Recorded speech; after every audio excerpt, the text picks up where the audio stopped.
Super Radio Report. Di ay dalaga na angol humanilabang og nadasmagan sa motor. Detalyos balita pinagi ni Super Guam Logroño. Pasok!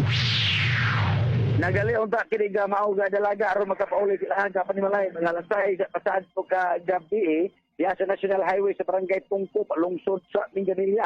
Apan sa iyang gapang nagtagit ang muchacha nga motorsiklo nga gimaniho sa usag ka ulitaw diya sa Barangay Tungkop Mindanilla. Kini nga 19 anyos na taga Sitio Panggahan Upper Barangay Pakigme lungsod sa Mindanilla ang nalandig sa Tabanangan. Lakip na kiniga 5 anyos na nagmaniho sa motorsiklo sa taga-barangay Linaw, Lipata, lungsod sa Minglanilla. Aga biktima, libot yan sa kapulisan ng sa mga traffic enforcer sa Minglanilla na gikan siya sa trabaho. Diya sa dakbayan sa daga. Pag-abot niya sa Tungkop, naog siya dayon na nilabang sa karsada. Padong nung tawag paulit sila ang kaprimalay.